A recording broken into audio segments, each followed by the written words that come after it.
a part of my speculation is that the thing was a setup. His brother didn't want to take the stand because his brother knows exactly what happened.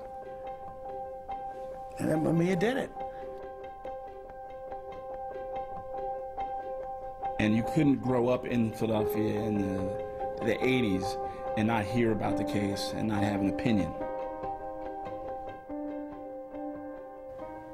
One of the most controversial murder cases in Philadelphia history started in 1981. The night police officer Daniel Faulkner was shot and killed. Mumia Abu Jamal was convicted of his murder, and now the documentary, The Barrel of a Gun, tries to get to the truth of what happened that night. Dave Schratweiser had a chance to interview the filmmaker Tigray Hill. And Dave, what struck you most about this film?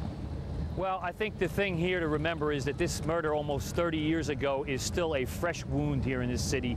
Still a lot of unresolved questions, things like that. The police have one side, the folks with Mumia Abu Jamal have another side, and I think Tigray Hill here is trying to settle that. He says he has very, very, very good information, some new information that will prove who murdered Daniel Faulkner here and obviously convicted Abu Jamal.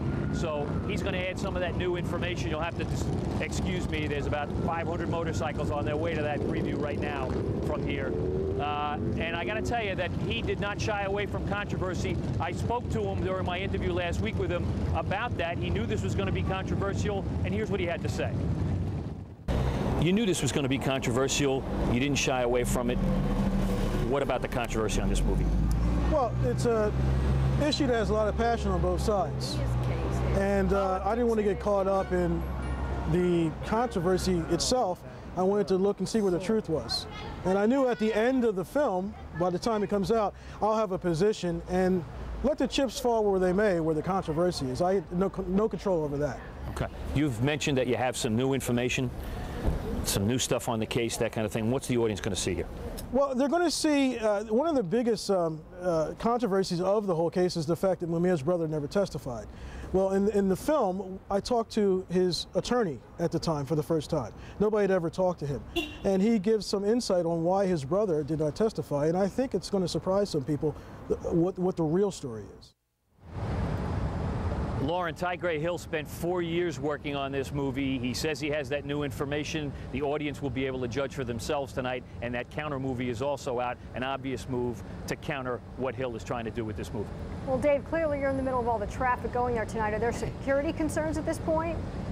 What was that again? I'm sorry. Are there any security concerns at this point tonight? Well, they do expect protesters there. They expect some folks from MOVE. Obviously, pro-Mumia supporters will be there. About 500 motorcycles just went by here from supporters of the movie and what Tigray Hill is trying to do right here. So I think you'll see both sides out there. You'll see police out there guarding against any problems, things like that. They were expecting protests. They are prepared for it, and they will deal with it. I don't think it'll get out of hand. I think they've decided each will protest or do what they want to do and see how this movie turns out. People will be able to draw their own conclusions, and Hill is very proud of this movie. Like I said, he spent 4 years working on it, and he thinks this will clarify a lot of misinformation that's out there about this murder.